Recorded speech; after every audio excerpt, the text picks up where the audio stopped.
everyone, it's Amanda Kemp with Huntsville Utilities. We're doing Facebook Live Friday today without Todd.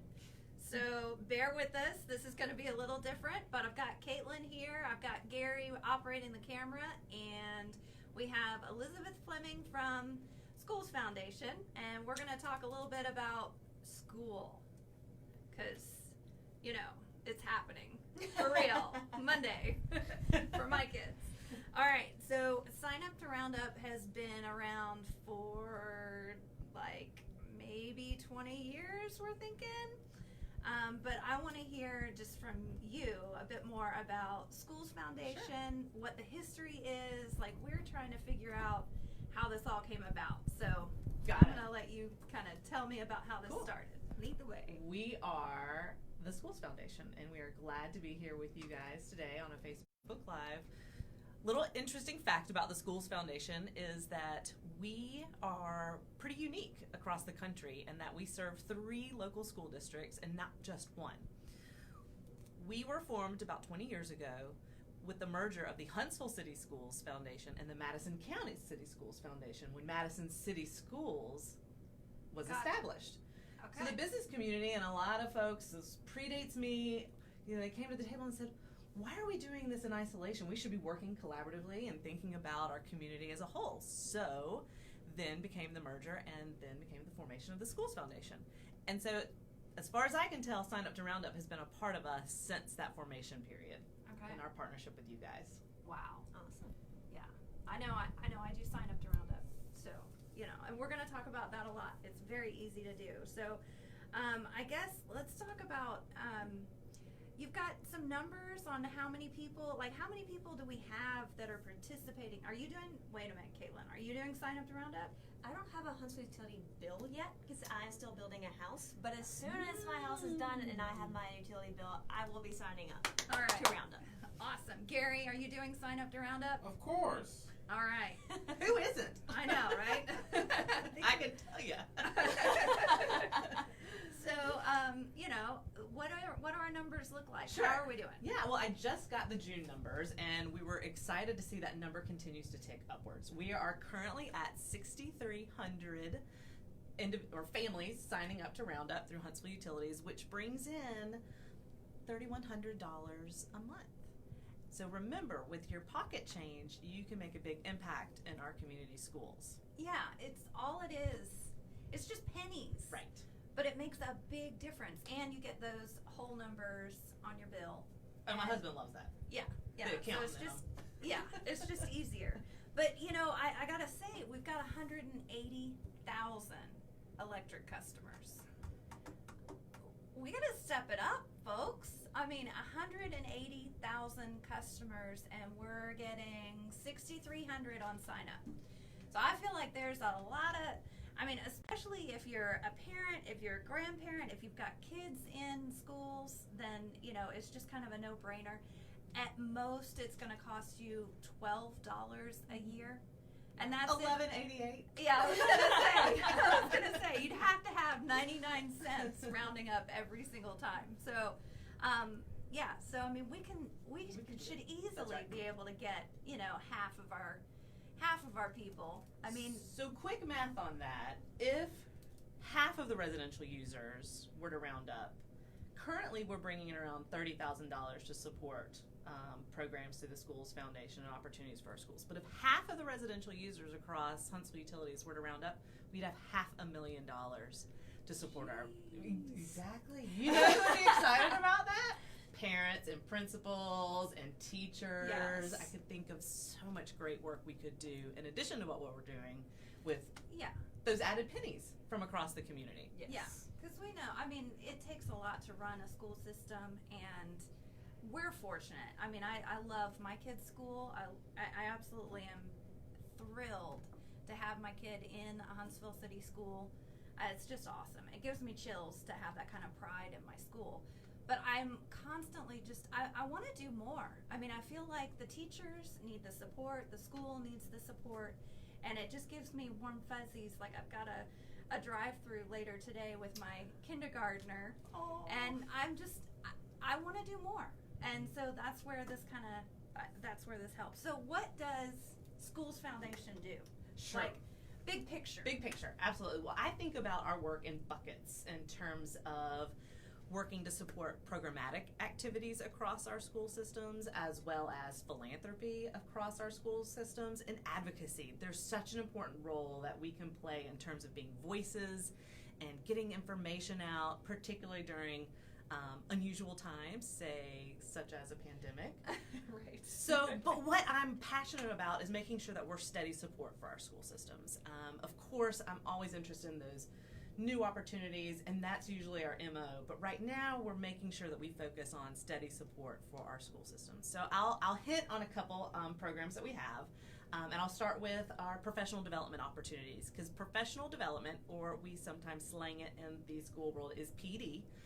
So our PD is focused on making sure that academic achievement is reached through all of our kiddos. So we know that PD has a direct impact on student performance, and we do that with our school administrators as well as our school teachers.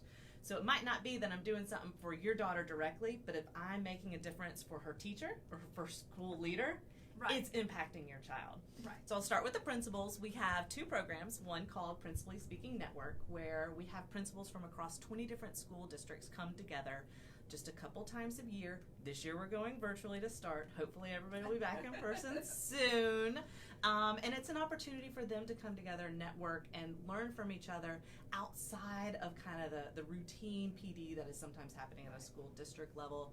And they have the opportunity to get professional learning units, PLUs, but there is nothing more powerful than seeing 200 plus school system leaders come together, hear from acclaimed, education leaders across the country. Yeah. So we're able to bring that here locally to our principals. We also have a program for our new principals. You guys know it. People are moving up in promotions. You have a new principal? We do. Well, I love her. Good. Wonderful. And so we also want to make sure that we have opportunities to make sure that our new principals are having PD that reflects what they need. Yeah. Some of those just real nuts and bolts a lot of times that they might not have gotten in their school, where it could be school budgets, school finance, school law, some kind of the technical pieces of it that sometimes can be missed through their educational experiences. And again, it's a great network for them to lean on each other and say, I'm a first year principal, I'm stressing over this, and somebody else can say, I'm a third year, here's how you're going to overcome that. You're going to be fine, just the way we do in our business worlds as well.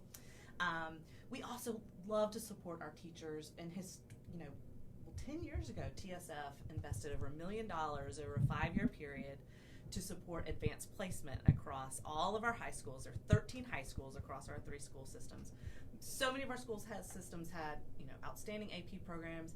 Some of them need a little boost. We actually had a high school that didn't have any AP course offerings before we brought A+ College Ready to the community. Wow. We continue to support that. We continue to see a rise in number of students that are qualifying and qualifying scores because we invest in those teachers that are in turn teaching those students. Last year I was looking at some of the data on the number of kids that got a qualifying score.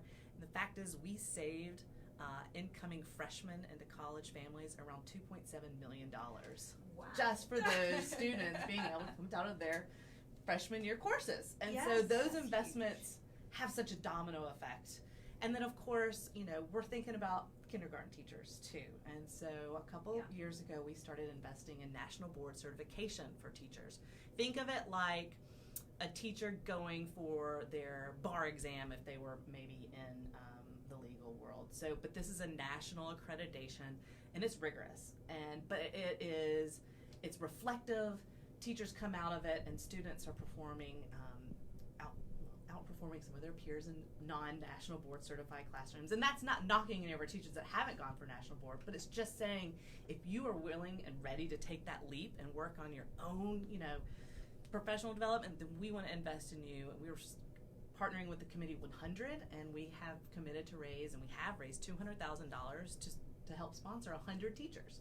Wow. So we've got a really ambitious goal where we want to top 25% across our 3 school systems with the number of national board certified teachers we have. So the things that we are involved in at the Schools Foundation have that direct tie to student success, and I think our community's success, because I want everybody to have that same enthusiasm that Amanda has about their kiddo being in one of our local public schools. Yeah, absolutely. Yeah. That's amazing, and I love that. I mean, I've only been with Huntsville Utilities for 5 years now, but I love that Huntsville Utilities has partnered with something that is so foundational to the community. I mean, our utility service is foundational. You can't, you know, you need your lights, you need water, you need natural gas, but you also need schools. I mean, even if you don't have kids in schools, the whole community benefits by having good quality schools. I mean, am I right? It just, because you're raising the kids that are gonna be the workforce. That's right. And it just, yeah, I mean, it's just so important. So I've got one in high school. Oh, I can't believe I have a kid in high school. Okay, all right, calm down.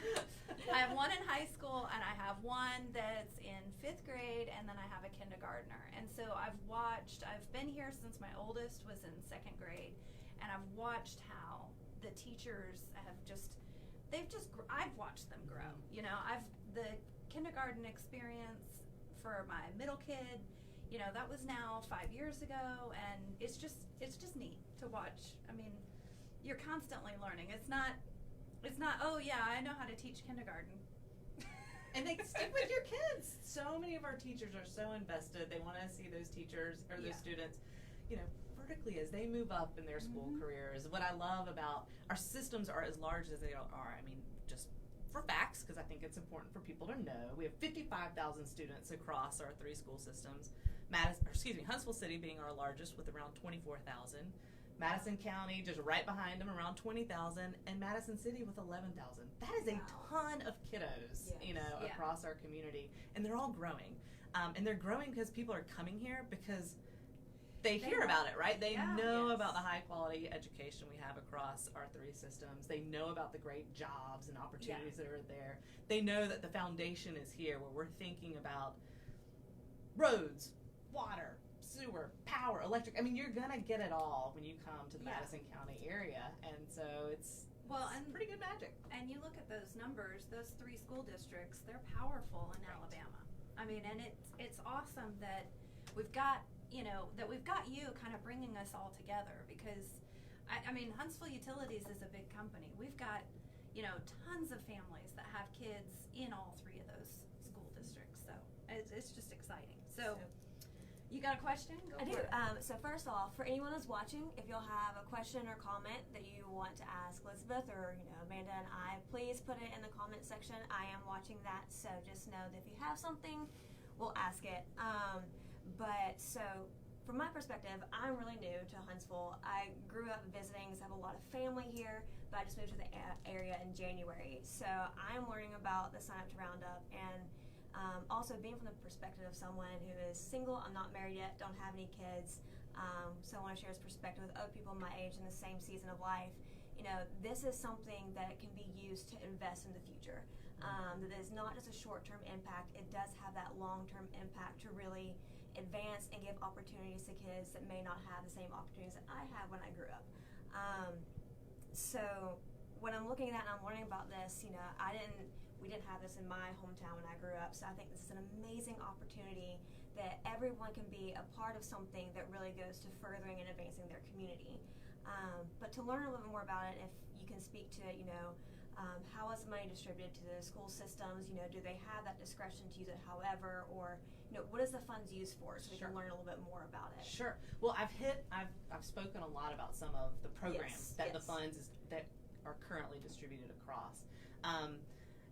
As well as we've got summer programs. We know that investing in our children in the summer is critical and important. We have a program called SAIL, Summer Adventures in Learning. And I'll be honest, this year, it wasn't just summer, it was the longest spring break ever.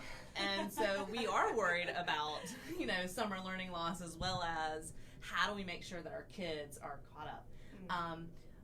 Currently, a lot of the funding that comes through Huntsville Utilities with Sign Up to Roundup, that's going to our existing programs. But let's think about where we could grow some of those programs. I mean, right now I'm going to be steady support. I'm going to keep up with what we know is making a difference in our community. But I do get a little glassy-eyed and excited about the opportunities to expand those where we partner with other organizations. But what if instead we said, okay, principals, through our Principally Speaking Network, we've got a couple grant opportunities because 100,000 residential users just signed up, so now I've got $500,000 to directly impact what you are seeing as the most critical need. What we try to do is think about things in economies of scale at the Schools Foundation. So we are not doing a lot of the one-offs that I would say a lot of PTA groups are kind of responsible for, being that very direct centric focus on one elementary school versus the other. I'm looking at things universally at the Schools Foundation, but I can't wait for the day, especially if this partnership continues to thrive, where we can do additional individual grants to schools. Because right now we're thinking about the whole. Yeah. But there's a lot of potential there to do some one-offs as well. Absolutely. Yeah. Love it. Yeah. I'm just excited about that. I mean, should we do a ticker? I mean, I'm thinking I need a thermometer going here pretty soon. Yeah. We're at 6,900, 6,300. How do we get to 20,000? Yes. I'm kind of thinking that maybe this month we can do a push, and we could be posting some numbers on social media. The challenge. I'm wondering if I could get, what do you think, Gary? Can we pull that off? We can pull that off, Amanda. I think we should. I think we should see if over the next month we could just grow some signups. That would be awesome. Because I don't think people realize just how. I didn't realize how much you did. I didn't realize that. I mean, that is big picture. You're not just small potatoes and helping kids with school supplies. And I think sometimes that's what people think. They think Schools Foundation, they think, oh, you're just helping them out with pens and pencils. Well, I'm here to tell you, I didn't buy a single pen or pencil for my kids this year. Everything is going to be virtual. Yes. Right. And Are you ready? No. Are your kiddos ready? It's Yes. going to be different. It's going to be different, but it's going to be great. That's what I'm thinking. It's going to be different. It's I've been talking to my kiddos about how this is a unique opportunity for them. It is. We did the drive-through line pick up our laptop yesterday, and I got poor Foster. He's going to be mad if he knew that I was talking about him live on Facebook. He was in the back seat just like, I know, because he wants to walk in that building, Yes. but he's ready for it. And his teacher, handed him his laptop, gave him a big thumbs up, we plugged it in, and then we're gonna dive into it and learn about Schoology and learn about Schools PLP, and we're ready for it. Yeah. Everybody's gonna be ready for it. It's gonna be different. That's where I feel like Schools Foundation is you're gonna have your work cut out for you.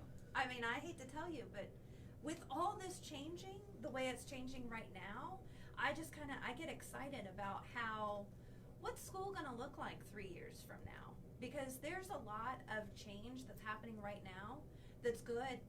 It's good. I'm terrified, but it's good. There's opportunity. One of my kids, I just totally hit a stride when school went virtual. 1 out of 3, that's not bad, right? Mm-hmm.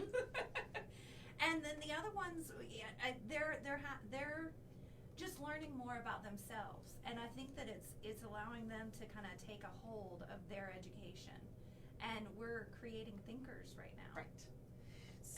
So one of our presenters through PSN, Ron Berger, spoke a lot about students leading their own learning, and this is that opportunity for students, with their parent support and their community support, because there are so many partners out there that are going to make sure that remote learning works for our students, especially the younger students that might not have the technical savvy, or actually they might have more technical savvy than some of their older peers these days, but letting that student become the leader of their own learning. Yeah.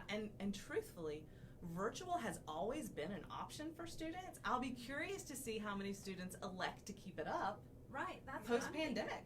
That's what I'm thinking. And the opportunities that they'll have for other courses that might not be offered at their school. There's a lot of see the positive, right, Amanda? I mean, we're all right. We're looking for what is that takeaway.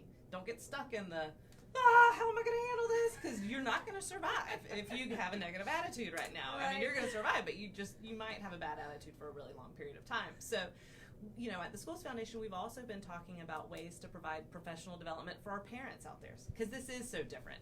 And so, our school districts have done an outstanding job promoting kind of the who, what, when, where, why, what this looks like. There's videos on YouTube that kind of do some, but sometimes it's good to hear it from an additional outside voice. So we're going to be right there reinforcing what the school districts are promoting, but maybe saying it with a spin that I as a parent have experienced, or something else, to make it very relatable. Because that's what everybody needs, is just, how does this tie back to what's happening in my home with my kiddos. So are your kids excited? My third grader, yes, he's excited.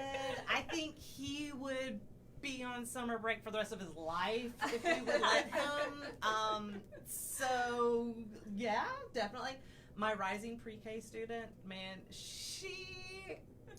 I ordered her backpack, and I wish you could hear her squeals. Last night when she opened the box, she was like, this is my backpack! I mean, she's so excited, and Foster's looking at her like, oh, come on, little girl. And that's the enthusiasm that I carry today, even through kind of wait, how does this work? What's the login for this? We got this. Yeah.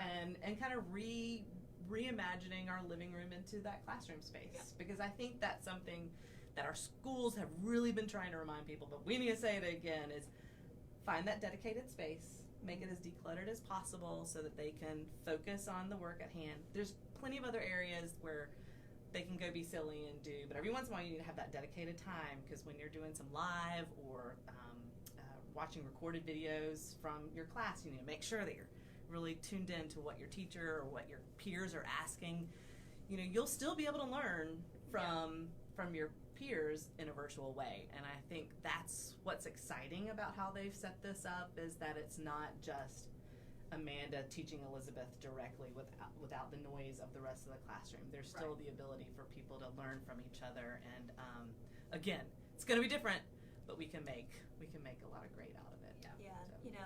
Change is never easy for anyone, but I love how you touched on it, and just holding that perspective of looking for the bright side of it, looking how it can strengthen your kids, grow them. And the fact of the matter is, I know a lot of people have been saying this, but it's true that we're all in this together. So those parents that are stressing about it, I know I'm not in that boat, but it's one of those things where you're not alone. You're not the only parent who's facing it. Everyone is going through it, and so it's just, you take it one day at a time, one step at a time, doing the best you can. So just that perspective of looking for the bright side. But we do have a question from Joshua, and it's a good question. Just kind of expound upon this a little bit more. So he asked, does the spare change go to a nonprofit, or what kind of accountability is in place to see that it actually goes to the schools? So so it comes to us at the Schools Foundation. We are a 501c3, and we do report our 990s every year, and we document the funding that comes in from the Sign Up to Roundup campaign. What's also really cool that Huntsville Utility does is at the end of the calendar year, on your last bill, it'll include the amount that you've rounded up. And so you can actually, if you're, depending on how involved you are in your taxes, you can write that amount off as well. So there is a lot of accountability there. And so when you get your bill from Huntsville Utilities, it'll tell you whether it's 35 cents, 99 cents, but again, at the end of the year, it'll tell you the full amount that you have donated to us, the Schools Foundation. I've got a question for you. So, and maybe I'm kind of dumb that I'm asking this because I work for Huntsville Utilities, but I do know that, I got that statement at the end of the year, and I was like, wait a minute, I wanted to give more, because my pennies, one month I felt really bad because it was 4 cents. I was like, oh. So do not feel bad. Yeah, it rounded up with a lot of other people. It did, but I only contributed 4 cents 1 month. So can I go and make extra donation to Schools Foundation? Is that not through Huntsville Utilities, but you are always welcome to visit our website, www.theschoolsfoundation.org, and we do have a donate page where you can give directly to our programs, as well as we're always thinking about the future. So a couple years ago, we established an endowment. And so if you give to our endowment, you're not giving for today, you're really giving for the future. And we set that up because, well, I'll be honest, I was watching all of our higher education partners out there that were getting public dollars as well as, growing significant endowments, and I thought we should be doing that in K-12 public education as well. So right now, before the pandemic, we were really pushing on that piece of growing money for the future. Currently, we're really focusing on our immediate needs, but we're continuing to make that push for that long-term gift. So several different ways to give. Okay. I'm not going to be greedy on this show when it comes to the importance of sign up to Roundup, but of course, all donations go so far right now in terms of what the community need is. And for instance, we've been looking at grants to apply for PPE for our schools, because when we do go back, that's going to be a part of our new norm and routine, is making sure that we've got cloth masks as well as disposable masks, because we know kids are going to forget them. I keep them in my car because I'm going to forget them. The adults are going to forget. It's like a lunchbox. You forgot your lunchbox, and then I'm like, well, kid, you're gonna eat school lunch, or kid, if you forgot your homework. Right. Sorry, my kids. I'm like, I'm not bringing it up to you if you forget your homework. Other parents might do something differently. But the mask is one of those required pieces. Yeah. So we want to make sure that our schools have ample supplies as well. Yeah. I had to have them last night bring the pizza to the car because I looked around and I was like, oh, crud. I took my masks inside, and so I was sitting there going, all right. They brought it to my car, though, and I was like, thank you. Sorry. I won't do it again. I probably will do it again, but I'm going to try to keep like 3 or 4 masks. So, all right. Yeah. Anybody else got anything? I think I think that's all the comments we have for right now. Well, you guys know you can comment later. We're gonna see the questions come in later. We're gonna see the views come in later. If you think of something, reach out to us, and I'm gonna make sure that Elizabeth can answer questions as well. So, all right, guys. Anything else? Thank you for your partnership. Yes. We really appreciate Huntsville Utilities and your customers, because we are what makes this community great, and we are stronger when we're thinking about things together. Yep. All right. As always, if you have an idea or some question that you would like to see addressed on Facebook Live Friday, please feel free to send us, a direct message, comment on this video. If you have any question whatsoever, please message us, and we'll get back to you with an answer. Do you want to do Todd's closeout? I forget what he does. I don't have a song. I know I don't have a song. I am not singing. But we'll see you next week. And as he always says, you cannot spell utilities without you. Bye, guys.